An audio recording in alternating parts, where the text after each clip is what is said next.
나라를 누가 세울 것인가? 너무 멋있지 않습니까?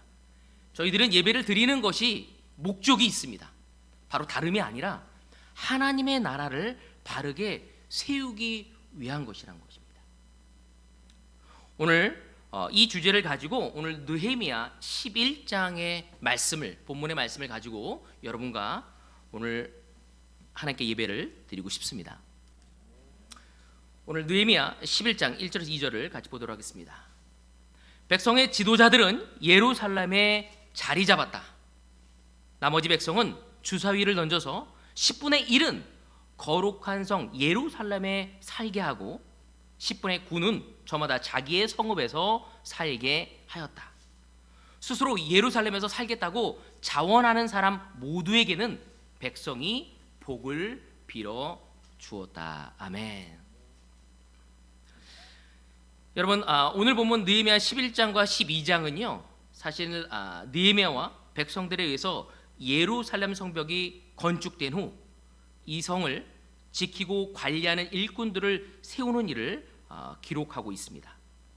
여러분, 예루살렘은 그 당시에 이스라엘의 수도였습니다. 이스라엘 민족이 다시 예전처럼 회복되기 위해서 한 나라로서의 기능을 온전히 실행하려면 이제 이 수도인 예루살렘이 잘 돌아가야만 했습니다. 바로 그랬기에 느헤미야가 왕위를 총애를 받으며 그 페르시아 왕궁에서 성공의 자리를 박차고 그 거칠고 폐허가 된 바로 예루살렘에 와서 그 성벽을 재건하고자 했던 이유였습니다. 그때 예루살렘은 너무나 많은 심한 방해, 그 건물을 세우는 데 있어서 심한 방해와 핍박에도 불구하고 끝까지 예루살렘 성벽을 재건한 이유가 바로 느헤미야에게 있어서는 이스라엘 민족의 영적인 성장과 부흥을 하기 위한 것이었습니다. 이제 그렇게도 고대했던 그 성벽 재건이 끝나게 된 거죠. 그래서 민족의 중심의 수도 그 예루살렘은 외형적으로는 도시의 형태를 이제 갖추게 되었습니다. 그런데 그 성벽이 재건되었지만 정작 그 안에서 살아갈 수 있는 사람들이 너무나 적었습니다. 그래서 느헤미야가 그 학개와 스가랴의 예언자, 그 선지자의 그 하나님의 약속을 믿고, 그 약속은 어떤 거냐면 하나님이 이 예루살렘은 다시 부흥케 하겠다는 그 말씀이었습니다. 그 말씀을 붙잡고 그 폐허가 된 그 성벽을 크게 넓게 재건했다는 것입니다.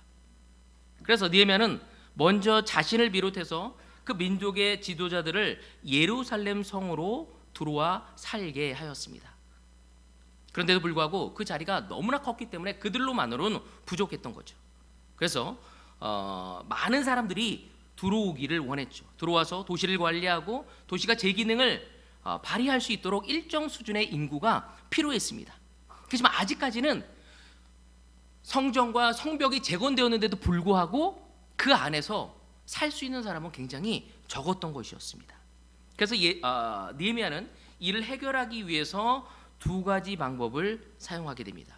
첫 번째는 그 이스라엘 백성 중에 10분의 1을 제비를 뽑아서 예루살렘 성 안으로 이주하게 하는 것입니다. 사실 이 방법은 약간 강압적인 방법이었죠. 왜냐면 바벨론에서 살다가 그 이스라엘 땅에 왔긴 왔지만 그 예루살렘에서는 살고 싶지 않았거든요. 왜? 모든 것이 구축되지 않았기 때문에. 그러기에 어떻게 보면 반강제적인 방법이라고도 이야기할 수 있는 것이었습니다. 두 번째 방법은 뭐냐면 스스로 자원하는 사람들이 들어왔다는 것입니다. 이들은 100% 자원해서 그 느헤미야와 함께 그곳에서 살고자 했다는 것입니다. 여러분, 이스라엘 백성들은 하나님의 백성들이었고 그들의 부흥, 그들의 회복은 곧 하나님의 영광의 회복이었습니다. 그리고 그 시작이 예루살렘의 재건과 회복에서부터 시작된다는 것을 알고 있었던 것입니다. 이스라엘 백성은 예루살렘을 하나님의 성으로 불렀습니다. 이스라엘 백성들에게 있어서 예루살렘의 재건과 회복은 하나님의 사명과 같은 것이었습니다. 그러기에 오늘 이 시간 우리가 한번 생각해 볼 필요가 있습니다. 하나님의 백성이 누굽니까? 바로 지금 분당교회와 대국교회라고 이야기할 수 있습니다. 또한 이곳에 모인 예배를 드리는 형제 자매들과 또 각 가정에서 바로 유튜브를 통해서 예배를 드리고 있는 모든 형제 자매들, 바로 예수님을 주님으로 받아들이고 그리스도의 이름으로 세례를 받은 모든 분들이 하나님의 백성이고 하나님의 사람인 것입니다.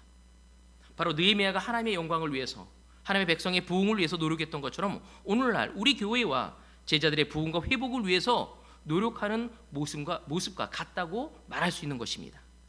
바로 느헤미야가 예루살렘의 성을 회복하려는 모습, 오늘날 우리의 교회가 다시 성장하고 영적으로 회복하기 위해 노력하는 것이 저는 같다고 생각되어집니다. 그래서 오늘 이 시간 느헤미야가 어떻게 이스라엘을 다시 영적으로 부흥하고 그들이 하나님의 백성으로서 다시 성장하기 위해서 그 예루살렘에서 행했던 일들을 오늘 이 시간 우리가 살펴보면서 우리 교회가 다시 한번 성장하고 우리 각 개인 제자들이 하나님의 사역을 감당할 수 있는 그 모범적인 그 방법을 배울 수 있는 계기가 되어지기를 저는 바라고 싶습니다. 그래서 오늘 느헤미야가 사용한 두 가지 방법과 여기에 등장한 세 사람의 종류를 살펴보면서 우리가 그가 주는 그 메시지를 배워보고 우리 교회에 또 우리의 삶에 적용할 수 있는 우리가 모두가 되어지기를 바라고 싶습니다. 첫 번째 포인트입니다. 첫 번째 포인트는요, 솔선수범하는 영적인 리더가 있었다는 것입니다. 느헤미야 11장 1절에 보면 첫 도입 부분을 이렇게 얘기하고 있습니다. 백성의 지도자들은 예루살렘에 자리를 잡았다. 많은 백성이 들어가고 싶어 하지 않았습니다. 왜냐하면 이곳에서 살기 힘들고 척박한 예루살렘 땅에서 살기란 어려웠던 거였죠. 거기는 판자촌이었고 난민촌과 다름없는 곳이었습니다. 많은 인프라가 되어 있지 않았죠. 곳곳에 풀만 무성하고 뱀이 기어다니고 쥐가 들락날락하고 이 성에서 자원해서 살겠다고 나서는 사람들이 아무도 없을 때 바로 지도자들은 예루살렘에 먼저 들어가서 살았다는 것입니다. 바로 이스라엘 민족의 희망은 무엇이었냐면 그 지도자들이 그러한 본을 보였다는 것입니다. 이 지도자들이 바로 이스라엘 백성에게 등대 같은 존재되었습니다. 아무리 캄캄하고 어두운 세월 속에서도 여전히 백성에게 한 줄기 빛이 되어준 사람들이었던 것입니다. 저는 이 구절을 보면서 누가 생각났냐면 바로 예수님이 생각났습니다. 바로 우리의 주님도 먼저 스스로 이 땅에 내려오셔서 스스로를 낮추시고 십자가를 지시고 먼저 그 십자가의 고통을 스스로 안으셨습니다. 그리고 그분이 우리에게 말씀하시기를 누구든지 나를 따라오려거든 자기의 십자가를 지고 나를 따라오라고 말씀하셨습니다. 아마 이곳에 있는 모든 제자들 또 집에서 예배를 드리는 모든 형제자매들, 우리가 그 구절 때문에 예수님을 따르기로 결정했습니다. 바로 예수님의 모범이 보이지 않았다면 우린 따라가기 어려웠을 것입니다. 그분의 희생과 그분의 사랑이 얼마나 컸는지를 알고 있기에 우리는 결정하고 대가 계산이라는 것을 하고 바로 그 희생을 하면서 감수하면서 기꺼이 예수의 제자가 된 것입니다. 바로 이스라엘에서도 이 지도자들이, 인도자들이 미리 그런 희생을, 모범을 보였기에 그들은 다시 고통이 축제가 되고 슬픔이 기쁨으로 변하기 시작하고 그 도시가 살아나기 시작한 것입니다. 여러분, 교회도 마찬가지입니다. 먼저 지도자들이, 인도자들이 모범을 보이고 그 제자들에게 모범을 보일 수 있었을 때 많은 멤버들이, 많은 제자들이 따라갈 수 있다는 것입니다. 여러분, 지도자의 희생이 없이는 백성의 희생이 있을 수 없는 것처럼 우리가 리더의 자리에서 자기가 먼저 앞장서서 고통을 감수할 때 교회는 살아날 것입니다. 한 사람의 인품과 성숙도는 자기보다 힘없고 약한 사람들을 어떻게 대하는가에 따라 가름이 된다고 저는 생각되어집니다. 바로 이스라엘 지도자들은 강제로 힘으로써 백성들을 이주시킨 것이 아니라 자기들이 먼저 그 모범을 보이게 된 거죠. 저는 이 구절을 보면서 많은 것을 좀 한번 생각해 보게 되었어요. 우리 교회가 어떻게 처음 세워졌는지. 여러분, 15명의 그 미션팀은요 정말로 희생을 많이 했습니다. 그들의 기득권을 내려놓은 거죠. 그들이 화려한 자신의 백그라운드를 내려놓고 기꺼이 대한민국에서 복음을 증거하겠다고 적은 금액 속에서도 그 월급이라는 걸 받고 희생한 것입니다. 그러기에 너무나 많은 사람들이 그 본을 따라가고자 했습니다. 여러분, 희생 없는 미션은 있을 수가 없는 거죠. 또한 샌프란시스코에서 저희 교회가 재정적으로 어느 정도 충분했는데도 불구하고 지속적으로 도움을 주었습니다. 그 교회가 이 대한민국의 교회를 자리 잡기 위해서 얼마나 많은 재정적인 헌신과 사람을 보냈는지 알고 있기에 저는 너무나 감사를 하고 싶습니다. 다시 이 교회가 성장하기 위해서 그들이 보여줬던 그 인도자들의 희생이 지금 이 교회 인도자라고 있는 모든 사람들에게 저는 임해야 한다는 확신입니다. 오늘 특별히 성찬을과 헌금을 나눠준 우리 명선이와 또 우리 이하균 형제에게 너무 감사를 하고 싶습니다. 제 기억에 우리 이하균 그 형님께서 그 한양대 미니스트리를 했었을 때 의대생이었거든요. 근데도 불구하고 휴학을 내고 1년 동안 열심히 캠퍼스 미니스트리를 위해서 헌신했습니다. 어쩌면 자신의 성공을 위해서 그렇게 안 할 수도 있겠죠. 그렇지만 그 당시에 많은 사람들에게 모범을 보여왔습니다. 또한 우리 희균 형수님을 생각했었을 때도 스탠포드를 졸업하고 자신의 화려한 경력을 위해 나갈 수도 있었지만 대한민국의 미션을 위해서 헌신하는 모습을 보면서 또 너무 많은 사람에게 감동을 주었습니다. 또 이강희 장로님을 생각할 때, 또 박재호 장로님을 생각할 때 그들의 헌신과 수고는 우리에게 너무나 깊은 영향력을 주었습니다. 또 우리 지금 명동교회를 섬기고 있는 우리 정도현 목사님, 그분도 사실은 은행에서 너무 잘 나가신 분이었죠. 하지만 그들이 기꺼이 헌신하고 전임에 들어왔고 이 교회가 성장할 수 있는 발판을 만들었습니다. 뿐만 아니라 너무나 많은 사람들이 그런 모습들을 보고 기꺼이 헌신하고자 있었을 때 이 교회는 엄청난 빠르게 성장했고 건강하게 나아갈 수 있었습니다. 여러분, 지금 우리 분당교회와 대구교회 그들의 본을 보고 온 우리에게 주어진 그 미션은 이제 우리가 그 역할을 할 수 있는 사람이 되어야 한다는 것입니다. 바로 느헤미야가 만들었던 그 예루살렘 성이 다시 부흥해 줄 수 있는 기초를 마련했던 것은 바로 이러한 지도자들이 있었기에 시작이 될 수 있었던 것처럼 다시 한번 어쩌면 코로나로 인해서 여러 가지 사건으로 인해서 우리가 침체되어 있고 나가야 하는데 불구하고 좀 웅크려져 있다면 이 교회의 인도자라고 이야기할 수 있는 모든 분들이 다시 한번 여기에 나온 느헤미야 같은 그 느헤미야와 함께 일어섰던 지도자들처럼 먼저 솔선수범할 수 있는 우리가 될 수 있기를 바라고 싶습니다. 두 번째 포인트, 두 번째는 순종하는 사람들이 있었다는 것입니다. 여기에 보면 1장 1절 그 후반부를 보면 이렇게 하고 있습니다. 나머지 백성은 주사위를 던져서 10분의 1은 거룩한 성 예루살렘에서 살게 하고 10분의 9는 저마다 자기 성읍에 살게 하였다. 먼저 지도자들이 하나님의 일에 모범을 보였고요. 그 다음에 일반 백성은 조금 달랐습니다. 그들은 지금까지 정들었고 정말 이렇게 익숙한 그 곳을 떠나서 그 이스라엘까지는 왔어요. 그렇지만 예루살렘에 살지는 않았습니다. 다른 지역에서 살고 있었어요. 좀 더 비옥하고 좀 더 편할 수 있는 곳. 근데 이제 나름대로 그들이 정착해서 개척하고 그들이 갖고 온 터전을 뒤로하고 예루살렘 성으로 들어오는 것은 결코 쉬운 일이 아니었죠.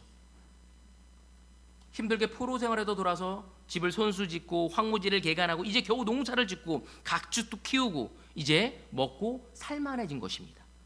자식들도 성장해서 삶의 터전을 가꾸는 재미도 이제 생긴 거였죠. 근데 갑자기 그 성전을 세우는 건 너무 좋았고 성벽도 세우는 건 너무 좋았는데 이제 그들이 그 안에 들어가야 할 때가 오게 된 것입니다. 백성들에게 있어서는 이러한 것이 결코 이러한 제의가 쉬운 일이 아니었습니다. 왜? 그들은 벌써 이제 새로운 곳에 와서 정착도 하고 안락한 삶을 할 수 있는 시간이 되었기 때문에. 근데 또다시 그들은 고되고 힘든 개척의 삶을 시작해야 했기에 쉬운 일이 아니었습니다. 어쩌면 그들은 다시 예루살렘에 오긴 왔지만 그들의 삶에서 그 터전을 개간하면서 익숙함과 편안함 속에 있게 된 것입니다. 그래도 할 수 없이 느헤미야는 반강제적인 수단으로 제비뽑기로 그 안에 들어가야만 했습니다. 그런데 한 가지는 느헤미야뿐만 아니라 백성들 모두가 그 예루살렘 성이 다시 재건되고 회복되어야지 민족의 부흥이 될 수 있다는 것을 알고 있었다는 것입니다. 그래서 느헤미야 방법이 받아들일 수밖에 없었던 사실이었죠. 그래서 10분의 1은 성 안으로 들어가야 하는 제비뽑기를 하게 됩니다. 그래서 많은 사람들은 운이 없으면 거기 들어갈 수 있겠다고 생각하는 사람도 있었으리라고 저는 생각되어집니다. 10%라는 그 가능성이 자기한테 들어올 수 있다는 것이었죠. 근데 제가 이 구절을 보면서 놀랐던 건 뭐냐면 그 10분의 1이 아무런 불만도 없이 순종하는 마음으로 예루살렘 성으로 이주했다는 것입니다. 자신이 의도한 바는 아니었지만 반강제적인 것이었지만 그것이 하나님의 영광과 사역을 위한 것이라면 자신의 불편함과 자신의 아쉬움을 뒤로하고 믿음으로 받아들인 그 이스라엘 민족을 볼 수 있게 된 거죠. 비록 스스로 자원하는 마음은 아니었지만 억지로라도 순종하고자 하는 마음이 그들 가운데 있었던 것입니다. 여러분, 우리의 교회 일도 바로 하나님의 일도 저는 마찬가지라 생각합니다. 어쩌면 우리는 한때 열심으로 교회 일을 했고 제자의 삶을 살았고 또 나름대로 그 영광의 상처들을 안고 있습니다. 그리고 어느 정도 이제 하나님의 축복과 은혜 속에서 편안하게 살아갈 수 있는 것이 구축되었습니다. 무엇인가 하나님의 영광을 해야 한다는 건 알고 있지만 그것을 내가 해야 할지에 대해서는 고민을 하게 되는 거죠. 바로 여기 나온 것처럼 바로 어떤 사람들은 자신의 의사와 상관없이 그곳에 들어가게 되는 것입니다. 저는 때때로 교회에서도 자원하지 않아서 누군가에게 부탁을 했었을 때 어떻게 보면 반강제적인 거죠. 부탁을 받은 거니까. 목사님이 했기 때문에 거부할 수도 없는 거고. 여러분, 그때 어떠한 마음을 갖고 계십니까? 여러분, 자발적인 순종도 중요하지만 저는 억지로라도 자기를 부인하고 순종하는 것도 중요하다고 생각되어집니다. 여기에 10분의 1은 운이 없었다고 생각하지 않고 하나님의 일에 순종하겠다고 결심을 하게 됩니다. 잠언 16장 33절에 보면 이런 말씀이 있습니다. 제비는 사람이 뽑지만 결정은 주님께서 하신다. 어쩌면 제비를 뽑아서 선택된 그들이 인간적인 생각으로 운이 없었다라는 생각이 들 수도 있지만 어쩌면 이 구절을 생각했을 수 있으리라 저는 생각이 되어집니다. 그래서 쉬운 일은 아니었지만 그것이 하나님의 말씀에 하나님의 뜻에 순종해야 하고 기꺼이 따라야 한다는 마음을 가졌으리라고 저는 생각되어집니다. 여러분, 분당교회와 대구교회가 다시 영적으로 부흥하고 우리가 올바로 나가기 위해선 이 억지로라도 순종할 수 있는 마음이 우리에게 필요합니다. 바로 이스라엘 민족이 다시 예루살렘을 부흥하기 위해서 영적인 부흥을 위해서 이러한 희생과 이러한 자기 부인이 있었던 것처럼 지금 대구교회와 분당교회는 이것을 필요로 하고 있습니다. 여러분의 삶에 많은 어떤 이유들이 있겠지만 여러분에게 누군가에게 그러한 책임이 다가왔었을 때 기꺼이 행할 수 있는 여러분이 되어지기를 바라고 싶습니다. 더 바라고 싶은 것은 처음에는 책임감, 순종하는 마음에서 되었지만 자기를 부인하고 나중에는 자발적인 마음으로 변화되어지기를 바라고 싶습니다. 그리고 끝내는 그것이 하나님의 뜻을 이루는 큰 일에 여러분들이 사용되어질 수 있고 우리가 진정한 제자로서 이 땅에 빛과 소금이 되어질 수 있는 여러분이 되어지기를 저는 바라고 싶습니다. 창세기 12장 1절에 보면 이런 말씀이 있습니다. 너는 내가 살고 있는 땅과 내가 난 곳과 너희 아버지의 집을 떠나서 내가 보여주는 땅으로 가거라. 여러분, 아브라함 그도 말씀에 순종했을 때 비로소 그의 위대한 영적 여정이 시작되어집니다.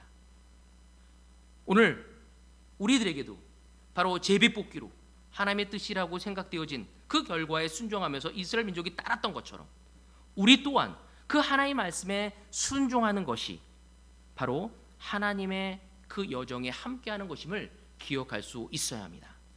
우리가 순종하지 않을 때 영적인 여정은 시작되어질 수 없습니다.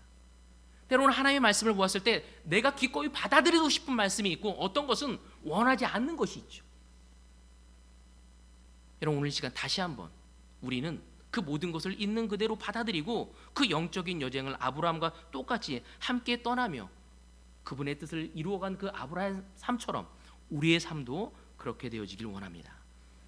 여러분, 신약에서도 하늘나라는 예수님이 말씀하셨듯이 하늘에 계신 아버지의 뜻대로 행하는 자들이 들어가는 곳이라고 이야기하십니다. 여러분, 오늘 시간 하나님이 선하시고 기뻐하시고 온전한 뜻이 무엇인가를 분별하고 그 뜻 앞에 명백한 계시 앞에 아무런 불평 없이 순종할 수 있는 하나님의 백성으로서 우리 분당교회와 대구교회 형제 자매들이 되어지기를 바라고 싶습니다. 세 번째 포인트입니다.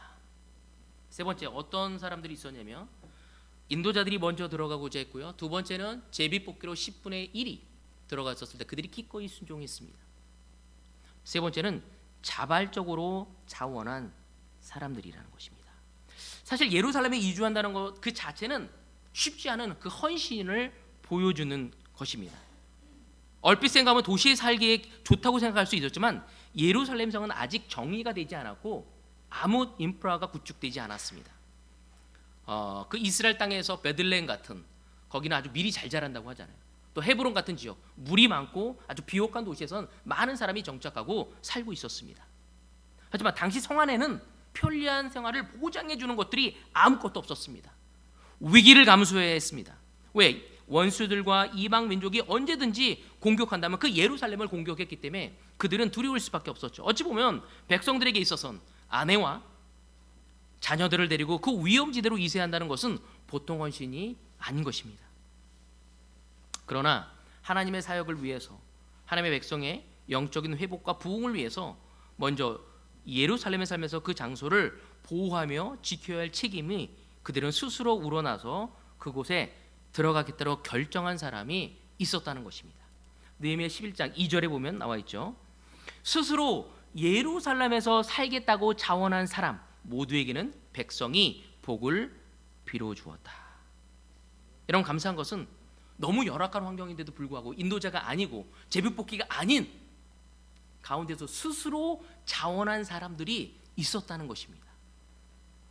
참 너무나 기쁜 일입니다. 그래서 느헤미야 백성들은 이렇게 자원한 사람들을 축복을 비로 주었다고 얘기하고 있습니다. 하나님의 사명으로 그 감당한 그 일의 시작은 하나님이 원하는 장소에 있어야 한다는 거죠. 왜냐하면 대부분 하나님이 원하시는 사역의 장소는 우리가 그렇게 좋아하는 장소가 아닙니다. 그래서 하나님이 원하는 그 사역의 장소에 내가 있는지 없는지가 굉장히 중요하죠. 있게 되면은 크던 작던 어떤 희생을 해야 하기 때문입니다. 오늘 이 시간 우리가 하나님의 일, 하나님의 사역, 하나님이 원하시는 장소, 하나님의 뜻이 있는 곳에 내가 서 있는지 한번 여러분 스스로에게 물어볼 수 있기를 권하고 싶습니다. 그때 하나님이 부르신 그 장소, 하나님이 부르신 그 사명의 장소에 여러분이 아멘하고 기꺼이 들어갈 수 있는지. 그들이 바벨론에서 엄청난 어려움을 당하고 다시 예루살렘이 올바로 서기 위해서는 이런 자원한 사람들의 마음과 헌신이 있었기 때문에 이스라엘 민족이 다시 일어설 수 있었던 것입니다. 저는 이 분당교회와 대구교회가 바로 기꺼이 하나님의 사명의 장소에, 하나님이 원하는 장소에 갈 수 있는 여러분이 되어지기를 원합니다. 바로 하나님이 주신 그 사명의 자리, 하나님의 뜻이 있는 봉사와 헌신의 자리, 그 직분의 자리에 이유를 대지 않고 기꺼이 갈 수 있는 여러분이 되어지길 원합니다. 제가 어떤 한 형제로부터 이야기를 듣기를 이제는 바이블 톡을, 패밀리 톡을 인도하는 것이 원하는 사람이 없다는 이야기를 들었습니다. 전 너무 슬픈 일이었어요. 왜? 너무 힘들기 때문에. 여러분, 누군가를 섬기고 누군가를 인도하는 것은 결코 쉬운 일이 아닙니다. 하나님을 위해서 다시 한번 용기를 내고 자발적으로 갈 수 있는 그 형제 자매들이, 그 제자들이 그리스도인이 있었을 때 그 교회는 다시 영적인 부, 하나님의 나라를 세울 수 있게 되는 것입니다. 여러분, 느헤미야 11장을 보면요, 예루살렘 성 안팎에 사는 많은 명단이 나오는 모습을 볼 수 있습니다. 11장 그 3절에서 9절에 보면 지도자의 이름들이 나오고 10절에서 14절에 보면 레위 자손들의 이름이 기록되어집니다. 그리고 19절에서 24절에 보면 성 문직의 이름이 기록되어 있습니다. 25절에서 26절에 보면 성 밖에 살게 된 사람들의 이름이 기록되어 있습니다. 저는 이 느헤미야를 공부하면서 개인적으로 느꼈던 게 뭐냐면 성 안에 살든지 성 밖에 살든지 모두 하나님 나라의 일에 참여했다는 것입니다. 성벽은 이미 세워졌고 성 안에 도로를 다시 건설하고 건물도 다시 지었습니다. 저는 이거를 보면서 그들이 이방 민족에 대한 어떤 두려움, 그들을 다시 쳐서 죽임을 당할 수 있다는 그 위협도 받고 있으면서 그 모든 것을 자기 삶의 터전을 일구고 그들과 싸워야 하고 다시 성전과 성벽을 재건하고 도로를 다시 내어야 하고 건물도 지어야 하고 이것이 얼마나 어려운 일이었을까? 이스라엘 백성의 생활이 얼마나 고단했는지를 의미하는 것입니다. 여러분, 제자의 삶, 그리스도인의 삶, 여러분 편안한 삶이 아닙니다. 하나님의 교회를, 하나님의 나라를 세우는 것은 결코 쉬운 일이 될 수 없다는 것입니다. 그렇지만 제가 한 가지 아는 것은 여기 나온 모든 백성들이, 사람들이 그것을 기꺼이 기쁨으로, 특권으로 인식하고 바로 예루살렘의 재건에 임하였던 것처럼 우리 모든 멤버들 역시도 그러한 이스라엘 백성처럼 하나님의 백성답게 그 열정과 헌신을 다시 볼 수 있기를 저는 바라고 싶습니다. 원하고 원하지 않건 제가 이 교회의 리더로서 저 또한 기득권을 내려놔야 합니다.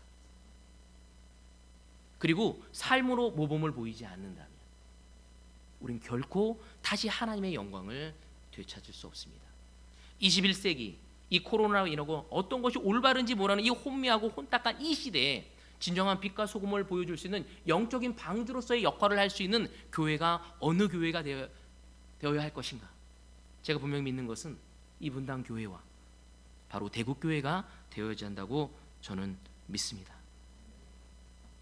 사랑하는 형제자매 여러분, 우리 모두 기쁘게 자원하는 하나님의 선택을 받은 사람답게 생활합시다. 또 영적인 리더로서 우리가 먼저 모범을 보이고 우리의 기득권을 내려놓고 예수님의 그 섬김의 자세를 가져갈 수 있도록 합시다. 그때 하나님은 우리를 통해서 하나님의 교회를 세우실 것이고 하나님의 영광을 보일 것이고 수많은 영혼을 구원할 수 있으리라 저는 믿습니다. 오늘 여러분과 함께 이 말씀을 나눌 수 있어서 너무 기쁘고요. 오늘 이 말씀이 여러분의 삶에 심겨져서 올해 아니 이번 주에 이번 달에 그런 영적인 시작을 할 수 있는 여러분이 되어지길 바라면서 오늘 말씀을 여기서 마치도록 하겠습니다.